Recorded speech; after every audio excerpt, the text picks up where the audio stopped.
ಕೂಗು ಚಾನೆಲ್ ವಾರ್ತೆಗಳ ಪ್ರಾಯೋಜಕರು Muliya Keshav Bhat and sons, Madikeri, Kolikappa, Puttur, Belthangady, Bengaluru. Palace Toyota, Balaji auto enterprises Mysuru private limited, Mysuru, Madikeri, Kushalnagar. Sendil Kumar textiles, Agrahara circle ಮತ್ತು ಗಾಂಧಿ ಸ್ಕ್ವೇರ್, ಮೈಸೂರು. ಶಾರದಾ ಜ್ಯುವೆಲರಿ, ಕೊಡಗಿನ ಸಾಂಪ್ರದಾಯಿಕ ಆಭರಣಗಳ ವಿಶಾಲ ಮಳಿಗೆ, Aras road, Mysuru. Shri turbulence, Shri Mysuru sports, Aras road, Mysuru. A to Z supermarket, Vishwamanava double road, Mysuru. Police arcade, Siddharthanagara, Mysuru. Coorg Swarnabhoomi resort, Kudlur, Kushalnagar.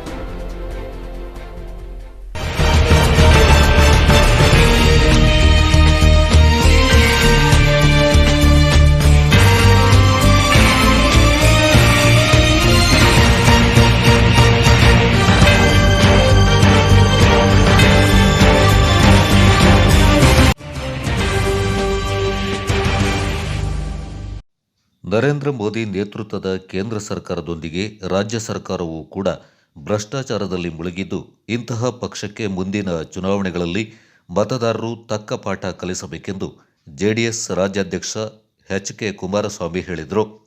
JDS ವತಿಯಿಂದ ಸೋಮವಾರಪೇಟೆಯ ಒಕ್ಕಲಿಗರ ಸಮುದಾಯ ಭವನದಲ್ಲಿ ಆಯೋಜಿಸಲಾಗಿದ್ದ ಜಿಲ್ಲಾ ಕಾರ್ಯಕಾರಿಣಿ ಸಭೆಯನ್ನು ಉದ್ಘಾಟಿಸಿ ಮಾತನಾಡಿದ ಅವರು, ರಾಷ್ಟ್ರೀಯ ಪಕ್ಷಗಳಿಂದ ಜನರು ನಿರಂತರವಾಗಿ ಸಂಕಷ್ಟವನ್ನು ಎದುರಿಸುತ್ತಿದ್ದಾರೆ.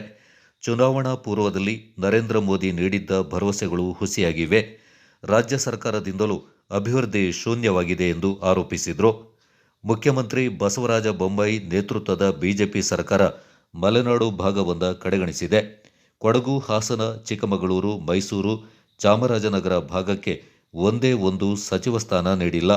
ಈ ಭಾಗವನ್ನು ಬಿಜೆಪಿ ನಿರ್ಲಕ್ಷ್ಯ ಮಾಡಿದೆ ಎಂದು ದೂರಿದರು. ಪಕ್ಷದ ಜಿಲ್ಲಾಧ್ಯಕ್ಷ ಕೆಎಂಬಿ ಗಣೇಶ್ ಮಾತನಾಡಿ, ಬಿಜೆಪಿ ಕೋಮುವಾದವನ್ನೇ ಮುಂದಿಟ್ಟುಕೊಂಡು ಚುನಾವಣೆ ಗೆಲ್ಲುತ್ತಿದೆ. ಆದರೆ ಜನರಿಗೆ ಸೌಲಭ್ಯ ಒದಗಿಸುವ ಕೆಲಸ ಮಾಡುತ್ತಿಲ್ಲ. 2023ರ ಚುನಾವಣೆಯಲ್ಲಿ ಎಚ್.ಡಿ. ಕುಮಾರಸ್ವಾಮಿ ಮತ್ತೊಮ್ಮೆ ಮುಖ್ಯಮಂತ್ರಿಯಾಗಬೇಕು. ಇದಕ್ಕೆ ಪಕ್ಷದ ಮುಖಂಡರು ಹಾಗೂ ಕಾರ್ಯಕರ್ತರು ಯಾವುದೇ ರೀತಿಯ ತ್ಯಾಗಕ್ಕೂ ಸಿದ್ಧರಾಗಬೇಕೆಂದರು.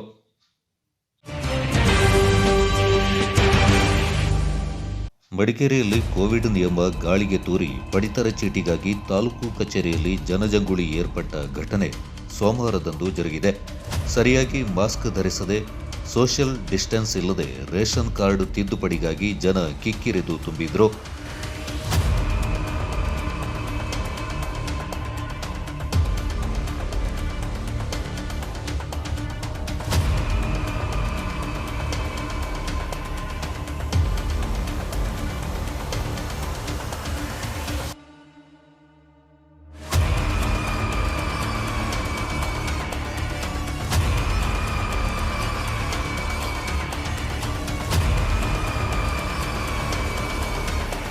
ಒಂದೆಡೆ ವೀಕೆಂಡ್ ಕರ್ಫ್ಯೂ, ಮತ್ತೊಂದೆಡೆ ಸರ್ಕಾರಿ ಕಚೇರಿಯಲ್ಲೇ ಫುಲ್ ರಶ್ ಇದ್ದ ದೃಶ್ಯ ಕಂಡುಬಂತಾದರೂ ಜನಸಂದಣಿ ನಿಭಾಯಿಸುವಲ್ಲಿ ಜಿಲ್ಲಾಡಳಿತ ವಿಫಲವಾಗಿರುವುದು ಮೇಲ್ನೋಟಕ್ಕೆ ಕಂಡುಬಂತು. ಪಡಿತರ ಚೀಟಿ ತಿದ್ದುಪಡಿಗೆ ಸರಿಯಾದ ವ್ಯವಸ್ಥೆ ಇಲ್ಲದೆ ಪರದಾಟವಾಡ್ತಾ ಇದ್ದು, ತಾಲೂಕು ಕಚೇರಿಯಿಂದಲೇ ಕೋವಿಡ್ ಸೋಂಕು ಹರಡುವ ಆತಂಕ ಎದುರಾಗಿರುವುದಂತೂ ಸತ್ಯ.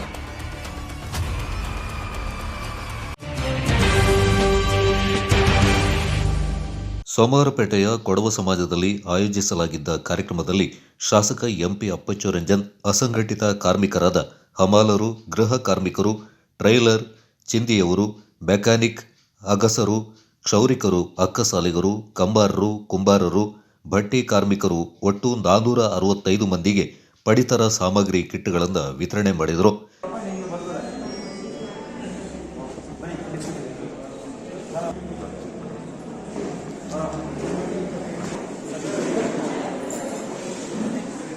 ಸರ್ಕಾರ ಕೋವಿಡ್ ಸಂಕಷ್ಟದಲ್ಲಿರುವ ಅಸಂಘಟಿತ ಕಾರ್ಮಿಕರಿಗೆ ನೆರವಾಗುವ ನಿಟ್ಟಿನಲ್ಲಿ 2,000 ರೂಪಾಯಿ ಸಹಾಯಧನ, ಪಡಿತರ ಕಿಟ್ ಹಾಗೂ ವೃತ್ತಿಪರ ಸಾಮಗ್ರಿಗಳನ್ನು ನೀಡಿದೆ. ಕಾರ್ಮಿಕರು ಈ ಸೌಲಭ್ಯಗಳನ್ನು ಸದುಪಯೋಗ ಪಡಿಸಿಕೊಳ್ಳಬೇಕೆಂದರು. ಈ ಸಂದರ್ಭ ಜಿಲ್ಲಾ ಪಂಚಾಯತ್ ಮಾಜಿ ಉಪಾಧ್ಯಕ್ಷೆ ಲೋಕೇಶ್ವರಿ ಗೋಪಾಲ್, ತಾಲೂಕ್ ಪಂಚಾಯತ್ ಮಾಜಿ ಉಪಾಧ್ಯಕ್ಷ ಅಭಿಮನ್ಯು ಕುಮಾರ್, ಮಂಡಲ ಬಿಜೆಪಿ ಅಧ್ಯಕ್ಷ ಮನುಕುಮಾರ್ ರೈ, ಕಾರ್ಮಿಕ ಇಲಾಖೆ ಅಧಿಕಾರಿಗಳು ಪಾಲ್ಗೊಂಡಿದ್ದರು. ಕೊಡಗಿನಲ್ಲಿ 4-5 ಬಾರಿ ಶಾಸಕರಾದವರು ಇದ್ದರೂ ಕೂಡ ಇತರರಿಗೆ ಮಣೆ ಹಾಕಿ ಸಚಿವ ಸ್ಥಾನ ನೀಡಿರುವುದರಿಂದ ಜಿಲ್ಲೆಯ ಜನತೆ ಸಹಿಸೋದಿಲ್ಲ ಅಂತ ಮಡಿಕೇರಿ ನಗರ ನಿವಾಸಿಗಳು ಅಸಮಾಧಾನ ವ್ಯಕ್ತಪಡಿಸಿದ್ದಾರೆ. ಮಡಿಕೇರಿಯಲ್ಲಿ ಸುದ್ದಿಗೋಷ್ಠಿಯಲ್ಲಿ ಮಾತನಾಡಿದ ಮಡಿಕೇರಿ ನಿವಾಸಿ ಅರುಣ್ ಶೆಟ್ಟಿ, ರಾಜ್ಯದಲ್ಲಿ ಬಸವರಾಜ ಬೊಮ್ಮಾಯಿ ಅವರು ಮುಖ್ಯಮಂತ್ರಿಯಾಗಿದ್ದು ನೂತನ ಸಚಿವ ಸಂಪುಟವು ರಚನೆಯಾಗಿದೆ. ಈ ಬಾರಿ ಕೊಡಗಿಗೆ ಸಚಿವ ಸ್ಥಾನ ಸಿಗಬಹುದೆಂಬ ಜಿಲ್ಲೆಯ ಜನರ ನಂಬಿಕೆಯಿಂದ ಭಾರತೀಯ ಜನತಾ ಪಾರ್ಟಿ ಹುಸಿಗೊಳಿಸಿದೆ. ಸಂಪುಟ ರಚನೆ ವೇಳೆ ಕೊಡಗು ಜಿಲ್ಲೆಯಿಂದ ಪರಿಗಣಿಸದೇ ಇರುವುದು ವಿಷಾದಕರ ಸಂಗತಿ. ಜಿಲ್ಲೆಯಲ್ಲಿ ಸತತವಾಗಿ ಗೆಲುವು ಸಾಧಿಸ್ತಾ ಇರುವ ಶಾಸಕರಿಗೆ ಮನ್ನಣೆ ನೀಡದೆ ಇತರರನ್ನ ಸಂಪುಟಕ್ಕೆ ಸೇರ್ಪಡೆಗೊಳಿಸಿಕೊಂಡಿರುವುದು ಜಿಲ್ಲೆಯ ಜನರ ಭಾವನೆಗೆ ಧಕ್ಕೆ ಉಂಟು ಮಾಡಿದೆ ಎಂದರು. ಜಿಲ್ಲೆಯ ಹಲವು ಜ್ವಲಂತ ಸಮಸ್ಯೆಗಳಿದ್ದು ಕೊಡಗಿನವರೇ ಸಚಿವರಾದಲ್ಲಿ ಸಮರ್ಥವಾಗಿ ನಿಭಾಯಿಸಲು ಸಾಧ್ಯ. ಇಲ್ಲಿನ ಜನರು ಶಾಂತಿಪ್ರಿಯರಾಗಿದ್ದರಿಂದ ಅನ್ಯಾಯದ ಕುರಿತು ಧ್ವನಿ ಎತ್ತುತ್ತಿಲ್ಲ.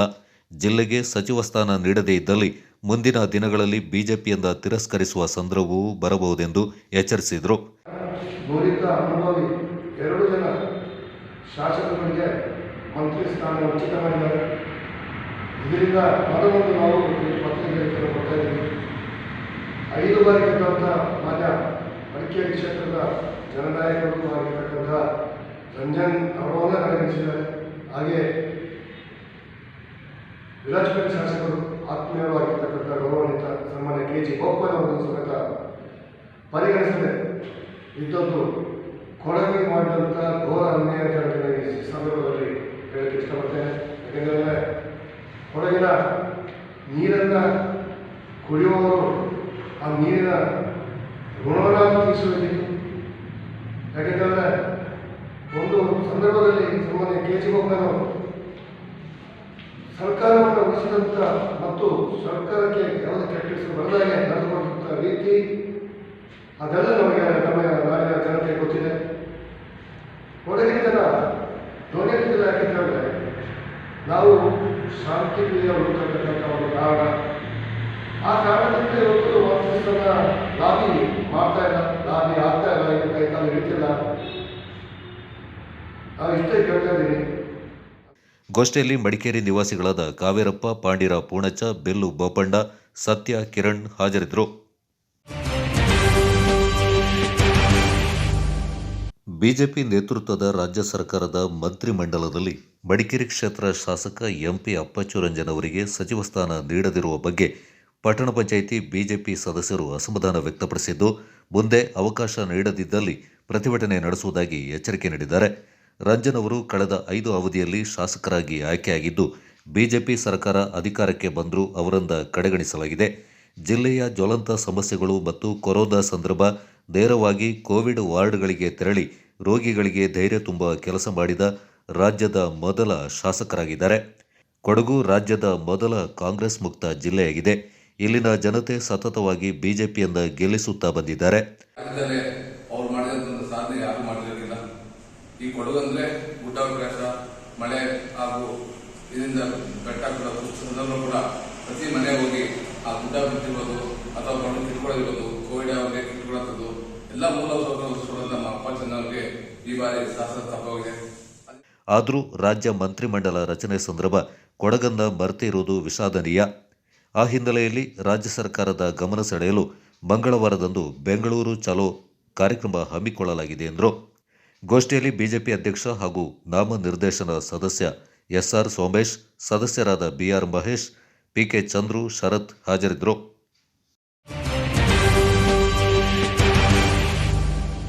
ಬಿಜೆಪಿ ನೇತೃತ್ವದ ರಾಜ್ಯ ಸರ್ಕಾರದ ಮಂತ್ರಿಮಂಡಲದಲ್ಲಿ ಅಪ್ಪಚ್ಚು ಅವರಿಗೆ ಸ್ಥಾನ ಕಲ್ಪಿಸದೆ ಕೊಡಗನ್ನ ಕಡೆಗಣಿಸಿದೆ ಎಂದು ಜಾಗೃತಿ ಮಹಿಳಾ ವೇದಿಕೆಯ ಜಿಲ್ಲಾಧ್ಯಕ್ಷೆ ಅಶ್ವಿನಿ ಕೃಷ್ಣಕಾಂತ್ ಅಸಮಾಧಾನ ವ್ಯಕ್ತಪಡಿಸಿದ್ದಾರೆ.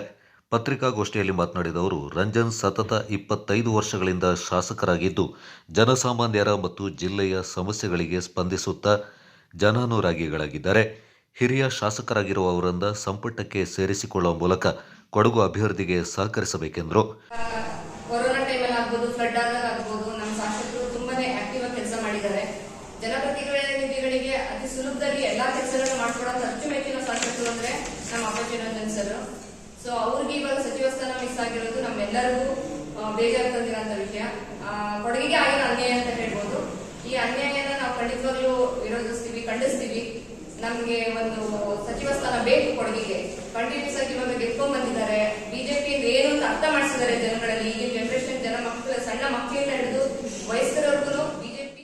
ಗೋಷ್ಠಿಯಲ್ಲಿ ಮಹಿಳಾ ವೇದಿಕೆಯ ಪದಾಧಿಕಾರಿಗಳಾದ ಗೀತರಾಜು, ವರಲಕ್ಷ್ಮಿ, ಸಿದ್ದೇಶ್ವರ್, ಸುಷ್ಮಾ, ಸರಿತಾ, ಅಜಯ್, ಮತ್ತಿತರರು ಹಾಜರಿದ್ದರು.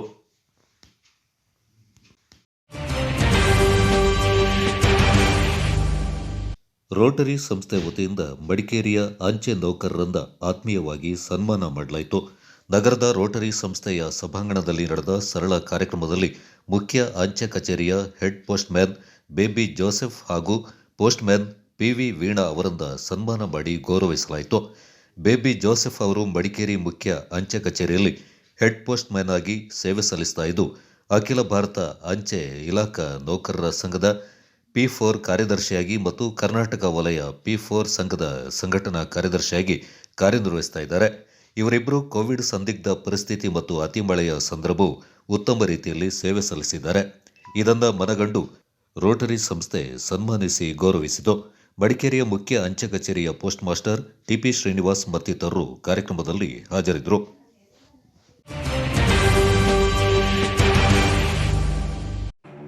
ನೆಲೆಗಾಗಿ 2 ಹುಲಿಗಳು ಕಾದಾಟ ನಡೆಸಿರುವ ಅಪರೂಪದ ದೃಶ್ಯವೊಂದು ನಾಗರಹೊಳೆಯ ಸಫಾರಿಯ ವೇಳೆ ಕ್ಯಾಮೆರಾ ಕಣ್ಣಿಗೆ ಸೆರೆಯಾಗಿದೆ. ನಾಗರಹೊಳೆ ಅರಣ್ಯದಲ್ಲಿ ಸಫಾರಿ ಮಾಡುವ ವೇಳೆ 2 ಹುಲಿಗಳು ಕಾದಾಟಕ್ಕೆ ಇಳಿದಿರುವ ದೃಶ್ಯವೊಂದು ಪ್ರವಾಸಿಗರ ಎದೆ ಝಲ್ ಎನಿಸುವಂತೆ ಮಾಡಿದೆ.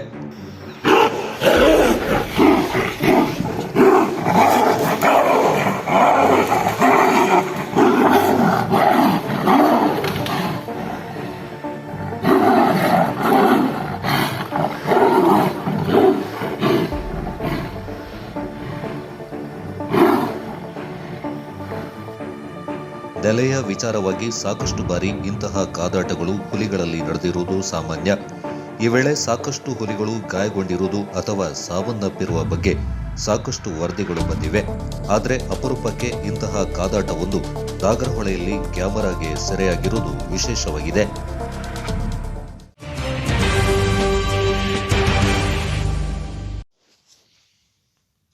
ಜನಸಾಮಾನ್ಯರ ಕಷ್ಟಗಳನ್ನು ಅರಿತುಕೊಳ್ಳದ ಬಿಜೆಪಿ ಸರ್ಕಾರ ಅಧಿಕಾರಕ್ಕೆ ಬಂದ ಬಳಿಕ ನಿರಂತರವಾದ ಬೆಲೆ ಏರಿಕೆ ಮಾಡ್ತಾ ಇರುವ ಜನವಿರೋಧಿ ಸರ್ಕಾರವನ್ನು ಅಧಿಕಾರದಿಂದ ತೊಲಗಿಸುವಂತೆ ಭಾರತ ಕಮ್ಯುನಿಸ್ಟ್ ಪಕ್ಷ ಚಲೆ ಜಾವ್ ಚಳವಳಿಯ ಸ್ಮರಣೆಯ ದಿನವನ್ನು ವಿರಾಜಪೇಟೆಯಲ್ಲಿ ಕರಪತ್ರ ಬಿಡುಗಡೆಗೊಳಿಸಿ ಜನರಿಗೆ ತಲುಪಿಸುವ ಜನಾಂದೋಲನ ಕಾರ್ಯಕ್ರಮವನ್ನು ಹಮ್ಮಿಕೊಳ್ಳಲಾಗಿದೆ ಎಂದು ಸಿಪಿಐ ಪಕ್ಷದ ಜಿಲ್ಲಾ ಕಾರ್ಯದರ್ಶಿ KV ಸುನಿಲ್ ಹೇಳಿದರು. ಪಟ್ಟಣದಲ್ಲಿರುವ ಸಿಪಿಐ ಕಚೇರಿಯಲ್ಲಿ ಕರಪತ್ರ ಬಿಡುಗಡೆಗೊಳಿಸಿದವರು ಬಳಿಕ ಮಾತನಾಡಿ, ಪ್ರಧಾನಿ ಮೋದಿ ಅವರು 2020 ಮಾರ್ಚ್ 24ರಂದು ಕೊರೋನಾ ರೋಗ ನಿಯಂತ್ರಿಸಲು ಜನರಿಗೆ ಯೋಚಿಸುವ ಅವಕಾಶವನ್ನು ಕೊಡದೆ ಲಾಕ್ಡೌನ್ ಘೋಷಿಸಿದರು. ಇದರಿಂದ ಕೋಟ್ಯಂತರ ಜನ ವಲಸೆ ಕಾರ್ಮಿಕರು ತಿನ್ನಲು ಅನ್ನ ಇಲ್ಲದೆ ಹಾದಿ ಬೀದಿಯಲ್ಲಿ ಅಲೆದು ಸಂಕಷ್ಟಕ್ಕೆ ಒಳಗಾದರು. ಹಾಗೂ ಶಾಲಾ ಕಾಲೇಜು ಎಲ್ಲ ಶಿಕ್ಷಣ ಸಂಸ್ಥೆಗಳು ಮುಚ್ಚಿ ಹೋಗಿದ್ದರಿಂದ ಪ್ರಾಯೋಗಿಕವಾದ ಶಿಕ್ಷಣ ನೀತಿ ರೂಪಿಸದೆ ವಿದ್ಯಾರ್ಥಿಗಳ 2 ವರ್ಷದ ಶೈಕ್ಷಣಿಕ ಬದುಕು ನಾಶವಾಗಿದೆ. ಆನ್ಲೈನ್ ದೂರ ಶಿಕ್ಷಣ ವ್ಯವಸ್ಥೆ ಗ್ರಾಮೀಣ ಭಾಗದ ಜನರಿಗೆ ಸಿಗಲಿಲ್ಲ ಎಂದ KV ಸುನಿಲ್ ಅವರು ಸರ್ಕಾರವನ್ನು ಅಧಿಕಾರದಿಂದ ತೊಲಗಿಸಬೇಕೆಂದು ಹೇಳಿದರು. ಇವತ್ತು ಭಾರತ ಕಮ್ಯುನಿಸ್ಟ್ ಪಕ್ಷ ವತಿಯಿಂದ ಇಡೀ ರಾಜ್ಯ ಮಟ್ಟದಲ್ಲಿ ನಾವು ಏನಿದೆ ಇವತ್ತಿನ ಕೇಂದ್ರ ಮತ್ತು ರಾಜ್ಯ ಸರ್ಕಾರವನ್ನು ಅಧಿಕಾರವನ್ನು ತೊಲಗಿಸಿ ಅಂತ ಒಂದು ಕಾರ್ಯಕ್ರಮ ಇಟ್ಟುಕೊಂಡು ಬಡತನ, ಹಸಿವು, ನಿರುದ್ಯೋಗ, ಅಸಮಾನತೆ, ಅನ್ಯಾಯಗಳಿಗೆ ಕಾರಣವಾದ ಜನವಿರೋಧಿ ಸರ್ಕಾರಗಳನ್ನು ಅಧಿಕಾರವನ್ನು ತೊಲಗಿಸಿ ಜನಾಂದೋಲನ ಕಾರ್ಯಕ್ರಮ ಪ್ರಾರಂಭ ಮಾಡಿದ್ವಿ. ಈ ಸಂಬಂಧಪಟ್ಟಂತೆ ಇಡೀ ರಾಜ್ಯದಲ್ಲಿ ನಾವು ಏನು ಈ ಕಳೆದ 8 ವರ್ಷಗಳಿಂದ ಕೇಂದ್ರ ಸರ್ಕಾರದ ವೈಫಲ್ಯಗಳು ಹಾಗೂ ಕಳೆದ 4 ವರ್ಷಗಳಿಂದ ರಾಜ್ಯ ಸರ್ಕಾರದ ವೈಫಲ್ಯಗಳನ್ನ ನಾವು ಅದನ್ನ ಹೈಲೈಟ್ ಮಾಡಿಕೊಂಡು ಇಡೀ ಜನರ ಮುಂದೆ ನಾವು ಈ ಕರಪತ್ರ ಮುಖಾಂತರ ಜನರ ಮುಂದೆ ಹೋಗ್ಬಿಟ್ಟು ಈ ಸರ್ಕಾರ ಜನವಿರೋಧಿ ಸರ್ಕಾರ ಆಗಿದೆ.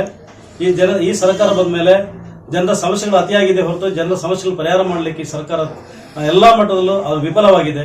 ಬರೀ ಅಧಿಕಾರದ ಲಾಲಸೆಯಿಂದ ಕುರ್ಚಿಯಲ್ಲಿ ಕೂತಿಬಿಟ್ಟು ಜನರ ಸಮಸ್ಯೆಗಳಿಗೆ ಪರಿಹಾರ ಕಂಡುಕೊಳ್ಳುವಲ್ಲಿ ಯಾವುದೇ ರೀತಿಯ ಕಾರ್ಯಕ್ರಮ ರೂಪಿಸುವ ಒಂದು ಸರ್ಕಾರ ಆಗಿದೆ ಇದು ಕೇಂದ್ರ ಮತ್ತು ರಾಜ್ಯ ಸರ್ಕಾರ.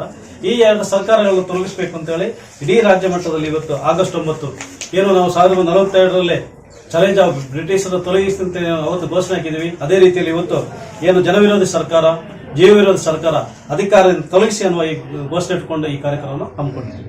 ಇಡೀ ಸಿಪಿಐಎಂನ ಸಹ ಕಾರ್ಯದರ್ಶಿ ರಫೀಕ್ ನವಲಗುಂದ ಮಾತನಾಡಿ, ದಿನನಿತ್ಯ ಉಪಯೋಗಿಸುವ ವಸ್ತುಗಳು, ಪೆಟ್ರೋಲ್, ಡೀಸೆಲ್ ಮತ್ತು ಅಡುಗೆ ಅನಿಲಗಳ ದರವನ್ನು ಮನಬಂದಂತೆ ಏರಿಸುತ್ತಿರುವ ಸರ್ಕಾರಗಳು ಬಡತನ, ಹಸಿವು, ನಿರುದ್ಯೋಗ, ಅಸಮಾನತೆ, ಅನ್ಯಾಯಗಳಿಗೆ ಕಾರಣವಾದ ಜೀವ ವಿರೋಧಿ ಸರ್ಕಾರವನ್ನು ತೊಲಗಿಸಲು ಜನರಿಗೆ ಕರಪತ್ರವನ್ನು ಹಂಚಲು ಮುಂದಾಗಿರುವುದಾಗಿ ತಿಳಿಸಿದರು. ಏನು ಒಂದು ಬ್ರಿಟಿಷರನ್ನ ಭಾರತದಿಂದ ಹೊರಗೂಡಿಸಬೇಕು ಅಂತ ಹೇಳ್ಬಿಟ್ಟು ಏನು ಸ್ವತಂತ್ರ ಹೋರಾಟಗಾರರು ಏನು ಹಲವಾರು ಮಹನೀಯರು ದೇಶಕ್ಕಾಗಿ ತಮ್ಮ ಪ್ರಾಣವನ್ನು ತೆತ್ತು ಈ ದೇಶಕ್ಕೆ ಸ್ವಾತಂತ್ರ್ಯ ತಂದುಕೊಟ್ರು. ಆ ಸಂದರ್ಭದಲ್ಲಿ ಇದೇ ಆಗಸ್ಟ್ 9, 1942ರಲ್ಲಿ ಗಾಂಧೀಜಿಯವರು ಒಂದು ಕರೆ ಕೊಡ್ತಾರೆ. ಚಲೆ ಜಾವ್ ಚಳವಳಿ ಅಂತ ಹೇಳ್ಬಿಟ್ಟು ಒಂದು ಕರೆ ಕೊಡ್ತಾರೆ. ಅದನ್ನ ಇಂಗ್ಲಿಷಲ್ಲಿ ಏನಂತಾರೆ, ಕ್ವಿಟ್ ಇಂಡಿಯಾ ಚಳವಳಿ ಅಂತ ಹೇಳ್ತಾರೆ. ಅದನ್ನೇ ಕನ್ನಡದಲ್ಲಿ ಬ್ರಿಟಿಷರೇ ಭಾರತ ಬಿಟ್ಟು ತೊಲಗಿ ಅನ್ನೋ ಒಂದು ಘೋಷಣೆಯನ್ನ ಕೂಗಿದ್ರು. ಅದೇ ಸಂದರ್ಭದಲ್ಲಿ ಮಾಡು ಇಲ್ಲವೇ ಮಡಿ ಅಂತ ಒಂದು ಸಂದೇಶವನ್ನು ಕೂಡ ಗಾಂಧೀಜಿಯವರು ಡೂ ಆರ್ ಡೈ ಅಥವಾ ಮಾಡು ಇಲ್ಲವೇ ಮಡಿ ಎಂಬ ಒಂದು ಸಂದೇಶವನ್ನು ಕೊಟ್ಟರು. ಅದೇ ಹೋರಾಟದ ಮೂಲ ಅಂತ ನಾವು ತಿಳ್ಕೊಳ್ಬೇಕು. ಅಲ್ಲಿಂದ ಉಗ್ರ ಪಡೆದಂತ ಹೋರಾಟ ಕೊನೆಗೆ 1947ರಲ್ಲಿ ನಾವು ಸ್ವಾತಂತ್ರ್ಯವನ್ನು ಪಡೆದುಕೊಳ್ಳಕ್ಕೆ ನಾವು ಯಶಸ್ವಿ ಆದ್ವಿ. ಅದರ ಅಂಗವಾಗಿ ಇವತ್ತಿನ ದಿವಸ 70-80 ವರ್ಷಗಳ ನಂತರ ನಾವು ಇವತ್ತು ಅದೇ ರೀತಿಯ ಏನು ಆವಾಗಿನ ಬ್ರಿಟಿಷರು ಏನು ನಮ್ಮನ್ನ ಗುಲಾಮ. ಈ ಸಂದರ್ಭ ಸಹ ಕಾರ್ಯದರ್ಶಿ ರಮೇಶ್ ಬಾಯಮುಡಿ, ಡಿಕೆ ಶಾಂತಿ, ಬೋಜಾ ಹಾಗೂ ಮತ್ತಿತರರು ಹಾಜರಿದ್ದರು.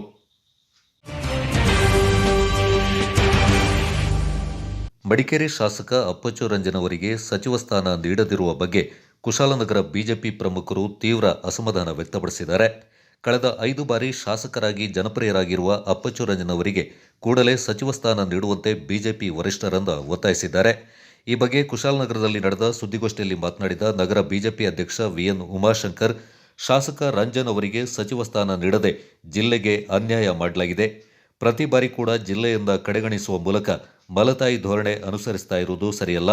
ಜಿಲ್ಲೆಯಲ್ಲಿ ಬಿಜೆಪಿಯಿಂದ ಕಟ್ಟಿ ಬೆಳೆಸಿ ಪ್ರತಿ ಚುನಾವಣೆ ಬಿಜೆಪಿ ತೆಕ್ಕೆಗೆ ಪಡೆದುಕೊಳ್ಳುವಲ್ಲಿ ರಂಜನ್ ಸಾಕಷ್ಟು ಶ್ರಮಪಟ್ಟಿದ್ದಾರೆ. ಪ್ರಥಮ ಹಂತದ ಪಟ್ಟಿಯಲ್ಲಿ ಶಾಸಕರ ಹೆಸರಿದ್ದರೂ ಕೂಡ ಸಚಿವ ಸ್ಥಾನ ಕೈತಪ್ಪಿರುವುದು ದುರಂತ. ಕೇವಲ 2-3 ಬಾರಿ ಗೆದ್ದ ಶಾಸಕರಿಗೆ ಸಚಿವ ಸ್ಥಾನ ಲಭಿಸಿದೆ. ಯಾವ ಮಾನದಂಡದ ಆಧಾರದ ಮೇಲೆ ರಂಜನ್ ಅವರಿಗೆ ಸಚಿವ ಸ್ಥಾನ ನಿರಾಕರಿಸಲಾಗಿದೆ ಎಂಬುದು ಸ್ಪಷ್ಟಪಡಿಸಬೇಕಿದೆ. ಈ ಹಿನ್ನೆಲೆಯಲ್ಲಿ ಉಳಿದ ಅವಕಾಶಗಳ ಪೈಕಿ ರಂಜನ್ಗೆ ಅವಕಾಶ ಕಲ್ಪಿಸಿ ಜಿಲ್ಲೆಗೆ ನ್ಯಾಯ ಒದಗಿಸಬೇಕಿದೆ. ಸಾಧ್ಯವಾಗದಿದ್ದಲ್ಲಿ ಕೊಡಗು ಪ್ರತ್ಯೇಕ ರಾಜ್ಯವಾಗಿಸುವ ಬೇಡಿಕೆಯ ಕೂಗು ಮೊಳಗಲಿದೆ ಎಂದರು. ಪ್ರತಿ ಸಾರಿ ನಮ್ಮ ಜಿಲ್ಲೆಗೆ ಮಂತ್ರಿ ಸ್ಥಾನ ಸಿಗೋದ್ರಲ್ಲಿ ಒಂಥರ ಮಂತಾಯಿ ಧೋರಣೆ ಮಾಡ್ತಾ ಇದ್ದಾರೆ. ಸೊ ಆ ನಿಟ್ಟಿನಲ್ಲಿ ಇವತ್ತು ಒಂದು ಪತ್ರಿಕಾ ಸಭೆಯನ್ನು ಕರೆದಿದ್ದೀವಿ. ನಮ್ಮ ಚಿಂತೆ ಹಾಗೂ ಎಲ್ಲರ ಒಂದು ಆಸೆ ಪ್ಲಸ್ ಏನಪ್ಪ ಅಂತಂದ್ರೆ, ನಮ್ಮ ಶಾಸಕರಿಗೂ ಕೂಡ ನಮ್ಮ ಮಡಿಕೇರಿ ಕ್ಷೇತ್ರದ ಶಾಸಕರಿಗೆ 5 ಬಾರಿ ಗೆದ್ದು ಸತತವಾಗಿ ಅವರು 3 ಬಾರಿ ಗೆದ್ದಿರ್ತಕ್ಕಂಥವ್ರು ಹಾಗೂ 5 ಬಾರಿ ಗೆದ್ದಿರೋರು ಸರಿಸುಮಾರು 35-40 ವರ್ಷದಿಂದ ರಾಜಕೀಯವಾಗಿ ನಮ್ಮ ಮಡಿಕೇರಿ ಕೊಡಗಿನಲ್ಲಿ ಭಾಜಪ ಬಿಜೆಪಿಯನ್ನ ಹಂತವಾಗಿ ಬೆಳೆಸ್ಕೊಂಡು ಬಂದು ಒಂದು ಗ್ರಾಮ ಪಂಚಾಯತಿ ಇರ್ಬೋದು, ತಾಲೂಕ್ ಪಂಚಾಯತಿ ಇರ್ಬೋದು, ಪಟ್ಟಣ ಪಂಚಾಯತಿ ಇರ್ಬೋದು, ನಗರಸಭೆ ಎಲ್ಲದರಲ್ಲೂ ಕೂಡ ಗೆಲುವನ್ನು ಸಾಧಿಸಿರ್ತಕ್ಕಂಥ ಆ ಗೆಲುವಿಗೆ ಕಾರಣಕರ್ತರಾಗಿರ್ತಕ್ಕಂಥ ಅಪ್ಪಚ್ಚು ರಂಜನ್ ಅವ್ರನ್ನ ಈ ಬಾರಿ ಮಂತ್ರಿ ಮಾಡಲೇಬೇಕು ಅನ್ನೋದು ಎಲ್ಲರಿಗೂ ಆಸೆ ಇತ್ತು. ಹಾಗೆ ಅವರ ಆ ಮಂತ್ರಿಯ ಒಂದು ಹೆಸರು ಕೂಡ ಬಹಳಷ್ಟು ದಿನ ಓಡಾಡ್ತಾ ಇತ್ತು. ಹಾಗಾಗಿ ನಾವು ಕೂಡ ಇವತ್ತಾಗುತ್ತೆ, ಈಗಾಗತ್ತೆ ಅಂತ ಬಹಳಷ್ಟು ನಿರೀಕ್ಷೆ ಇಟ್ಕೊಂಡು ಕಾಯ್ತಾ ಇತ್ತು. ಎಲ್ಲರಿಗೂ ಬೇಜಾರಂದ್ರೆ ವಾಪಸ್ ನೋಡಿದ್ರೆ ಯಾರ್ಯಾರಿಗೂ ಮಂತ್ರಿಗಿರಿ ಕೊಟ್ಟಿದ್ದಾರೆ, 2-3 ಬಾರಿ ಗೆದ್ದವರಿಗೂ ಮಂತ್ರಿಗಿರಿ ಕೊಟ್ಟಿದ್ದಾರೆ, ಕೊಡ್ಲಿ. ಅವರು ಕೂಡ ಶುಭಾಶಯಗಳು, ಅವರು ಕೂಡ ನಿಷ್ಠಾವಂತವಾಗಿ ಕಾರ್ಯಕರ್ತ ಕೆಲಸ ಮಾಡ್ತಾ ಇದ್ದಾರೆ, ಮಾಡಲಿ. ಆದರೆ ಯಾವ ಮಾನದಂಡ ಇಟ್ಕೊಂಡು ಈಗ 5 ಬಾರಿ ಗೆದ್ದಿರೋರು ಕೂಡ ಮಾನದಂಡ ಇಟ್ಕೊಂಡು ಅವ್ರಿಗೆ ಮಂತ್ರಿಗಿರಿ ಕೊಡಲಿಲ್ಲ ಅಂದ್ರೆ ಇನ್ನು ಯಾವ ಮಾನದಂಡ, ಇನ್ನು ಯಾವ ತರ ಕೆಲಸ ಮಾಡಬೇಕು? ಕಾರ್ಯಕರ್ತರಿಗೆ ಏನು ಹೇಳಬೇಕು? ಕಾರ್ಯಕರ್ತರು ಯಾವ ಒಂದು ಆಸೆ ಇಟ್ಕೊಂಡು ಪುನಃ ಕೆಲಸ ಮಾಡಬೇಕು? ತಾಲೂಕು ವಕ್ತಾರ ಕೆಜಿ ಮನು ಮಾತನಾಡಿ, ಯಾವ ಮಾನದಂಡದ ಆಧಾರದಲ್ಲಿ ಸಚಿವ ಸಂಪುಟ ರಚನೆಯಾಗುತ್ತೆ ಎಂಬ ಯಕ್ಷ ಪ್ರಶ್ನೆ ಕಾರ್ಯಕರ್ತರು ಮತ್ತು ಜನರಿಂದ ಕಾಡ್ತಾ ಇದೆ. 25 ವರ್ಷ ಸಕ್ರಿಯರಾಗಿ ಕಳಂಕರಹಿತ ಶಾಸಕರಾಗಿ ಸೇವೆ ಸಲ್ಲಿಸಿದ ರಂಜನ್ ಅವರನ್ನ ಕಡೆಗಣಿಸಿರುವುದು ಎಷ್ಟರ ಮಟ್ಟಿಗೆ ಸರಿ ಎಂಬ ಆಕ್ರೋಶ ಎಲ್ಲೆಡೆ ಮನೆ ಮಾಡಿದೆ. 3 ಬಾರಿ ಪ್ರವಾಹ ಮತ್ತು ಪ್ರಕೃತಿ ವಿಕೋಪದಲ್ಲಿ ಜಿಲ್ಲೆ ನಲುಗಿ ಹೋಗಿದ್ದು, ಸ್ಥಳೀಯರನ್ನ ಸಚಿವರಾಗಿಸಿದಲ್ಲಿ ಮಾತ್ರ ತಳಮಟ್ಟದಿಂದ ಮೇಲೆತ್ತಲು ಸಾಧ್ಯ. ಕಾರ್ಯಾಂಗ ಮತ್ತು ನ್ಯಾಯಾಂಗದಂತೆ ಶಾಸಕಾಂಗವನ್ನು ಪ್ರಶ್ನಿಸುವ ಅಧಿಕಾರ ಲಭಿಸಿದಲ್ಲಿ ಸಚಿವ ಸಂಪುಟ ರಚನೆ ಮಾನದಂಡದ ಬಗ್ಗೆ ಪ್ರಶ್ನಿಸಿ ತಿಳಿದುಕೊಳ್ಳಲು ಸಾಧ್ಯವಿತ್ತು ಅಂತ ವ್ಯಂಗ್ಯವಾಡಿದರು. ಪಕ್ಷದ ವರಿಷ್ಠರು ಮತ್ತು ರಾಜ್ಯ ಸರ್ಕಾರದ ಅದರಲ್ಲೂ ಮುಖ್ಯಮಂತ್ರಿಗಳಾದ ಬೊಮ್ಮಾಯಿ ಅವರ ಹತ್ರ ನಮ್ದೊಂದು ಮನವಿ. ಯಾವ ಮಾನದಂಡದಲ್ಲಿ ಒಂದು ಮಂತ್ರಿಮಂಡಲ ರಚನೆ ಆಗ್ತದೆ ಅನ್ನೋದೊಂದು ಯಕ್ಷ ಪ್ರಶ್ನೆ ಆಗಿದೆ. ಇಡೀ ಜನರಿಗಿರ್ಬೋದು, ಸಾರ್ವಜನಿಕರಿರ್ಬೋದು, ಇಲ್ಲ ಕಾರ್ಯಕರ್ತರಿಗೂ ಅಷ್ಟೇ. ಒಂದು ನಿರ್ದಿಷ್ಟವಾದ ಮಾನದಂಡ ಅಂತ ಒಂದು ಇರ್ತದೆ. ಒಂದು ಸರ್ಕಾರದಲ್ಲಿ ಒಬ್ಬ ಮಂತ್ರಿನ ಮಾಡ್ಲಿಕ್ಕಾಗ್ಲಿ, ಒಬ್ಬರ ಮಂತ್ರಿನ ಮಾಡದೆ ಕೈ ಬಿಡ್ಲಿಕ್ಕಾಗತ್ತೆ. ಆದ್ರೆ ಸುಮಾರು ಒಂದು 35 ವರ್ಷದ ರಾಜಕೀಯ ಇತಿಹಾಸದಲ್ಲಿ ಒಂದು 25 ವರ್ಷ ಸಕ್ರಿಯ ಶಾಸಕರಾಗಿ ಒಂದು ಸೇವೆ ಸಲ್ಲಿಸಿಕೊಂಡಂತ ಸನ್ಮಾನ್ಯ ಅಪ್ಪಚ್ಚು ರಂಜನ್ ಅವರು ಸುಮಾರು 5 ಬಾರಿ ಆಗಿದ್ದಾರೆ. ಒಂದು ಸಲ ಆಕ್ಟಿಂಗ್ ಸಾಧನೆ ಆಗಿದೆ, ಪ್ಲಸ್ 5 ಬಾರಿ ಶಾಸಕರಾದವರು ಇವತ್ತು ಹಿರಿತನದ ಆಧಾರದ ಮೇಲಾಗ್ಲಿ ಇಲ್ಲ ಒಂದು ಅನುಭವಿ ಆಗಲಿ, ಆದ್ರೆ ಯಾವುದೇ ಒಂದು ಆಧಾರದ ಮೇಲೆ ಅವ್ರಿಗೊಂದು ಮಂತ್ರಿಮಂಡಲದ ಸ್ಥಾನ ಸಿಗಬೇಕಿತ್ತು, ಆದ್ರೆ ಅದು ಕೈ ತಪ್ಪಿದೆ. ಅದೇ ರೀತಿ ಒಂದು ಯಾವುದೇ 25 ವರ್ಷ ಒಂದು ರಾಜಕೀಯ ಜೀವನದಲ್ಲಿ ಒಂದೇ ಒಂದು ಕಳಂಕ ಇಲ್ಲದಂತ ಒಂದು ಶಾಸಕರಾಗಿ ಗುರುಸಿಕೊಂಡಿದ್ದಾರೆ, ಇಡೀ ರಾಜ್ಯದಲ್ಲೇ ಗುರುಸಿಕೊಂಡಿದ್ದಾರೆ. ಅಂತ ಒಂದು ಕಳಂಕರಹಿತ 25 ವರ್ಷ ಶಾಸಕರಿಗೆ ಇವತ್ತು ಮಂತ್ರಿಮಂಡಲದ ಸ್ಥಾನ ಕೈ ತಪ್ಪಿದೆ. ಅದರಲ್ಲಿ ಸತತವಾಗಿ 3 ಬಾರಿ ಪ್ರವಾಹದಿಂದ ಒಂದು ತೊಂದರೆಗೀಡಾಗಿರುವಂತಹ ಕೊಡಗು ಜಿಲ್ಲೆ, 1-2 ಸಲ 3 ಬಾರಿ ತೊಂದರೆ ನಷ್ಟದಿಂದಿರುವಂತಹ ಕೊಡಗು ಜಿಲ್ಲೆ, ಗುಡ್ಡಗಾಡು ಪ್ರದೇಶ, ಮಳೆಯಿಂದ ಸಾಕಷ್ಟು ಅನಾಹುತ ನಿರ್ಮಾಣ ಆಗುವಂತಹ ಒಂದು ವ್ಯವಸ್ಥೆ ಇರುವ ಒಂದು ಪುಟ್ಟ ಜಿಲ್ಲೆ ಕೊಡಗು ಜಿಲ್ಲೆ, ಒಂದು ರಾಜ್ಯದಲ್ಲಿ ಒಂದು ಪುಟ್ಟ ಜಿಲ್ಲೆ. ಈ ಒಂದು ಪುಟ್ಟ ಜಿಲ್ಲೆ ಕೂಡ ಅಧ್ಯಕ್ಷ ಎಂಎ ಚರಣ್ ಮಾತನಾಡಿ, ಕೊಡಗು ಬಿಜೆಪಿ ಭದ್ರಕೋಟೆ ಎಂಬ ತಪ್ಪು ಕಲ್ಪನೆಯಲ್ಲಿ ರಾಜ್ಯ ಹೈಕಮಾಂಡ್ ಮುಳುಗಿದೆ. ಸರ್ವ ಜನಾಂಗ ಧರ್ಮದವರಿಂದ ಒಗ್ಗೂಡಿ ಕರೆದೊಯ್ಯುವ ಮೂಲಕ ಅಪ್ಪಚ್ಚು ರಂಜನ್ ಜಿಲ್ಲೆಯಲ್ಲಿ ಬಿಜೆಪಿಯಿಂದ ಕಟ್ಟಿ ಬೆಳೆಸಿದ್ದಾರೆ. ಜನರ ಸಮಸ್ಯೆ ನೀಗಿಸಲು 24x7 ಕಾರ್ಯನಿರ್ವಹಿಸ್ತಾ ಇರುವ ರಂಜನ್ ಅವರಿಂದ ಪರಿಗಣಿಸುವಂತೆ ಒತ್ತಾಯಿಸಿದರು. ಬಿಜೆಪಿ ಭದ್ರವಾಗಿದೆ ಅಂತ ಹೇಳುವಂಥದ್ದು ಅವರ ಚಿಂತನೆ. ಇದು ಬಹಳಷ್ಟು ಇದು ತಪ್ಪು ಕಲ್ಪನೆ. ನಮ್ಮ ಶಾಸಕರ ಪರಿಶ್ರಮದಲ್ಲಿ ಬಹಳಷ್ಟು ಇದೆ. ಸುಮಾರು 94ರಿಂದ ಅವರು ಎಲ್ಲಾ ವಿಧದಲ್ಲಿ ಕೆಲಸ ಮಾಡ್ಕೊಂಡು ಬಂದಿದ್ದಾರೆ.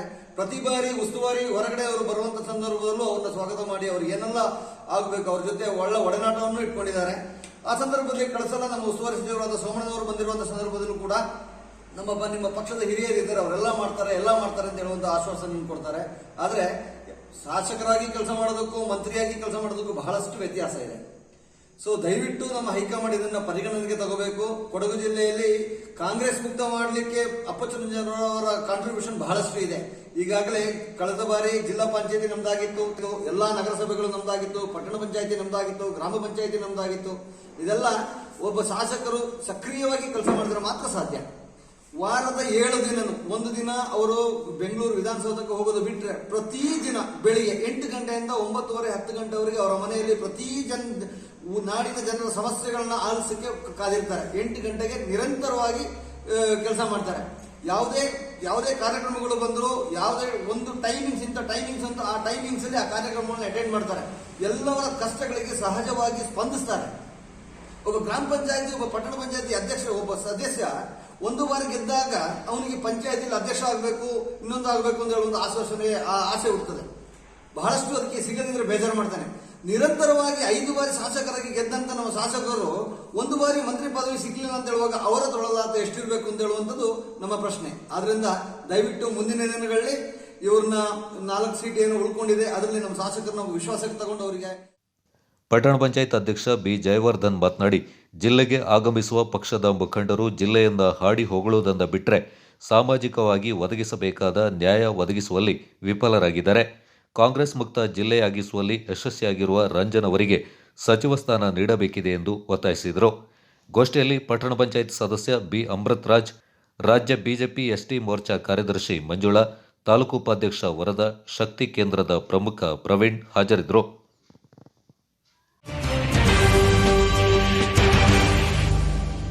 ಕೇರಳ ಮತ್ತು ಕೊಡಗಿನ ಗಡಿ ಮಾಕುಟ್ಟ ಚೆಕ್ ಪೋಸ್ಟ್ಗೆ ವಿಧಾನ ಪರಿಷತ್ ಸದಸ್ಯರಾದ ಶಾಂತೆಯಂಡ ವೀಣಾ ಅಚ್ಚಯ್ಯ ಭೇಟಿ ನೀಡಿ ಪರಿಶೀಲಿಸಿದರು. ಚೆಕ್ ಪೋಸ್ಟ್ ಮೂಲಕ ಕೇರಳದಿಂದ ಬರುವವರ ಮೇಲೆ ನಿಗಾ, ಕೋವಿಡ್ ಪರೀಕ್ಷೆ, ಸಿಸಿ ಕ್ಯಾಮೆರಾ ಅಳವಡಿಕೆ ಸೇರಿದಂತೆ ಕಾನೂನು ಸುವ್ಯವಸ್ಥೆ ಬಗ್ಗೆ ಅಧಿಕಾರಿಗಳೊಂದಿಗೆ ಸಮಾಲೋಚನೆ ನಡೆಸಿದರು. ನಂತರ ಅವರು ವಿರಾಜಪೇಟೆ ನಗರ ಕಾಂಗ್ರೆಸ್ ಕಾರ್ಯಕರ್ತರ ಕೋರಿಕೆ ಮೇರೆಗೆ ವಿರಾಜಪೇಟೆ ಡೊನೇಟರ್ಸ್ ಚಾರಿಟಬಲ್ ಟ್ರಸ್ಟ್ ನೀಡಿರುವ ನೂತನ ಆಂಬ್ಯುಲೆನ್ಸ್ ಅನ್ನು ವೀಕ್ಷಿಸಿ ಕಾರ್ಯವೈಖರಿಯ ಬಗ್ಗೆ ತಿಳಿದುಕೊಂಡರು. ನವೀನ ತಂತ್ರಜ್ಞಾನದ ಉಪಕರಣಗಳ ಬಗ್ಗೆ ಮೆಚ್ಚುಗೆಯ ಮಾತುಗಳನ್ನಾಡಿದರು. ಟ್ರಸ್ಟ್ನ ಗೌರವಾಧ್ಯಕ್ಷ ಹಾಗೂ ವಿರಾಜಪೇಟೆ ಪಟ್ಟಣ ಪಂಚಾಯಿತಿ ಸದಸ್ಯ ಮೊಹಮ್ಮದ್ ರಾಫಿ, ಕಾಂಗ್ರೆಸ್ ಅಲ್ಪಸಂಖ್ಯಾತ ಘಟಕದ ನಗರಾಧ್ಯಕ್ಷ ರೋಮನ್ ಅವರ ಸಮಾಜಮುಖಿ ಸೇವೆ ಇದೇ ರೀತಿ ಮುಂದುವರಿಯಲಿ ಅಂತ ಹಾರೈಸಿದರು.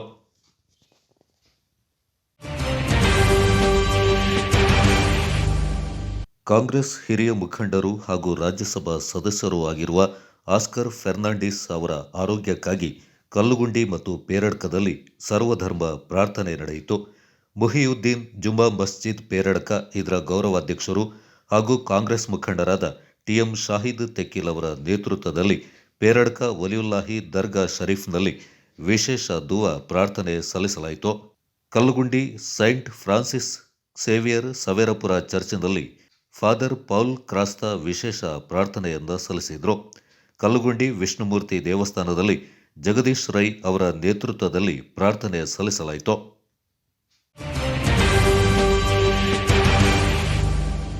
ಕೊಡಗು ಪ್ರವಾಸೋದ್ಯಮ ಅವಲಂಬಿತರ ಒಕ್ಕೂಟದಿಂದ ಮುಖ್ಯಮಂತ್ರಿಗಳಾದ ಬಸವರಾಜ ಬೊಮ್ಮಾಯಿ ಅವರನ್ನ ಭೇಟಿಯಾಗಿ ಕೊಡಗು ಜಿಲ್ಲೆಯ ವೀಕೆಂಡ್ ಕರ್ಫ್ಯೂ ತೆರವುಗೊಳಿಸಬೇಕಾಗಿ ಕೇಳಿಕೊಂಡಿದ್ದೇವೆ. ಇನ್ನೆರಡು ದಿನಗಳಲ್ಲಿ ಒಳ್ಳೆಯ ಸುದ್ದಿಯನ್ನು ಕೊಡುತ್ತೇವೆ ಅಂತ ಭರವಸೆ ನೀಡಿದ್ದಾರೆ.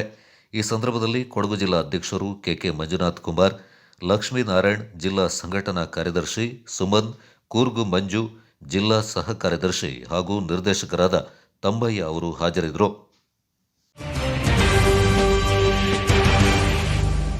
ಚಾನೆಲ್ ವಾರ್ತೆಗಳ ಪ್ರಾಯೋಜಕರು Muliya Keshav Bhat and sons, Madikeri, Kodikappa, Puttur, Belthangady, Bengaluru. Palace Toyota, Balaji auto enterprises Mysuru private limited, Mysuru, Madikeri, Kushalnagar. Sendil Kumar textiles, Agrahara circle ಮತ್ತು ಗಾಂಧಿ ಸ್ಕ್ವೇರ್, ಮೈಸೂರು. ಶಾರದಾ ಜ್ಯುವೆಲರಿ, ಕೊಡಗಿನ ಸಾಂಪ್ರದಾಯಿಕ ಆಭರಣಗಳ ವಿಶಾಲ ಮಳಿಗೆ, Aras road, Mysuru. Shri turbulence, Shri Mysuru sports, Aras road, Mysuru. A to Z supermarket, Vishwamanava double road, Mysuru. Police arcade, Siddharthanagara, Mysuru. Coorg Swarnabhoomi resort, Kudlur, Kushalnagar.